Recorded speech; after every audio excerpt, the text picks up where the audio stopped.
bilang begini, dalam lindungan Allah, orang yang duduk dalam lindungan yang maha tinggi dan bermalam dalam naungan yang maha kuasa akan berkata kepada Tuhan, tempat perlindunganku dan kubu pertahananku, Allahku yang kupercayai. Sungguh dialah yang akan melepaskan engkau dari jerat penangkap burung, dari penyakit sampar yang busuk.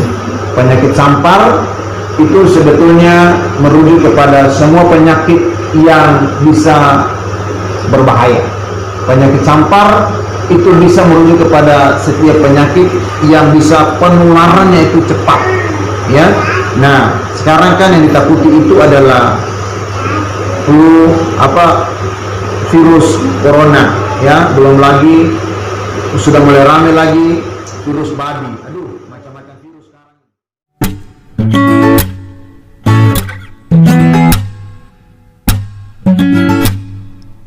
Baca baik-baik Wahyu 6 ayat 8 itu, baca ulang-ulang, ya, baca ulang-ulang supaya kalian mengerti. Wahyu 6 ayat 8. Lalu aku melihat, Alkitab bilang, seekor kuda hijau kuning dan orang yang menungganginya bernama Maut, dan kerajaan maut mengikutinya dari belakang. Dan kepadanya diberikan kuasa untuk membunuh seperempat dari penduduk bumi dengan sampar. Ya, di sini kan bilang Tuhan akan jaga kita, bebaskan kita, lindungi dari penyakit sampar yang busuk. Nah, Wahyu bilang dari sampar, ya, dari binatang buas, nah, dan dari malapetaka. Kita bilang dengan ketatnya sayapnya, ia akan melindungi engkau, di bawah sayapnya engkau akan berlindung. Kesetiaannya adalah perisai dan pagar tembok, itu janji Tuhan. Artinya ada pagar Tuhan. Anda bayangkan kalau Anda tidur, waktu bangun pagi, apakah pagar rumah di depan hilang? Tidak, pagar itu tetap ada, ya. Sekali dibangun itu tetap ada. Jadi artinya Tuhan memberikan jaminan bahwa perlindungan Tuhan itu seperti pagar.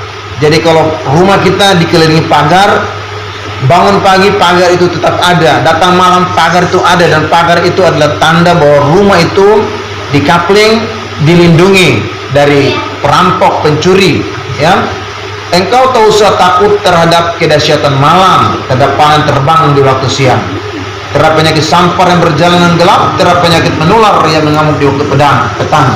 Walau 1000 orang rebah di sisimu dan 10.000 di sebelah kananmu, tetapi itu tidak akan menimpamu. Ini janji Tuhan. Artinya gini, akan ada masa di mana kita itu bisa melihat bahwa rebahnya orang itu di sisi kiri kanan itu menakutkan, tapi janji Tuhan dia satu orang yang berlindung, yang duduk dalam naungan yang maha tinggi, itu akan bilang begini, engkau adalah Tuhanku.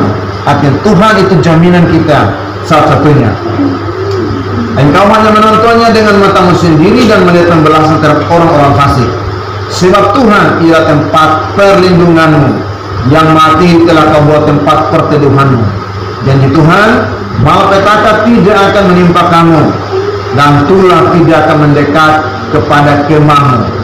Sebab malaikat-malaikatnya akan diperintahkannya kepadamu untuk menjaga engkau di segala jalanmu. Mereka akan menatang engkau di atas tangannya, supaya kakimu jangan terantuk kepada batu. Tapi bilang, singa dan ular tedung akan kau langkahi, engkau akan menginjak anak singa dan ular naga. Ini janji perlindungan. Mau itu singa, artinya sesuatu yang paling berbahaya sekalipun, yang paling menakutkan, tapi janji Tuhan adalah Tuhan sebagai perisai kita, Tuhan sebagai pagar perlindungan kita. Mau bilang ular yang paling menakutkan, Alkitab bilang kita injak. Artinya gini, tidak ada kekuatan kegelapan yang bisa menembus kita, ya. Jadi gini, ada yang namanya orang bisa sakit karena memang kondisi dan itu umum. Artinya gini, tubuh kita itu kalau kurang istirahat bisa sakit, itu normal, ya.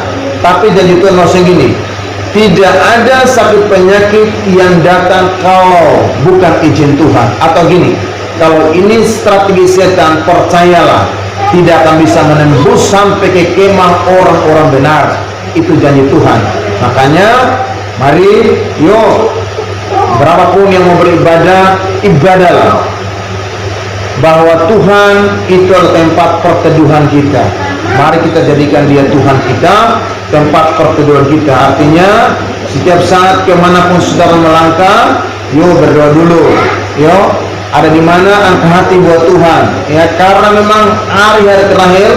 Coba buka dulu Wahyu 12 ayat 12 bilang begini. Wahyu 12 ayat 12 bagian terakhir, bagian C bilang begini.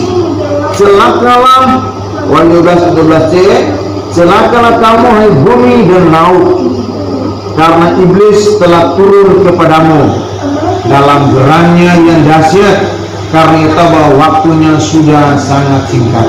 Nah, kalau iblis saja bisa tahu bahwa waktunya sudah sangat singkat, mari anak-anak Tuhan kita sungguh-sungguh dengan Tuhan.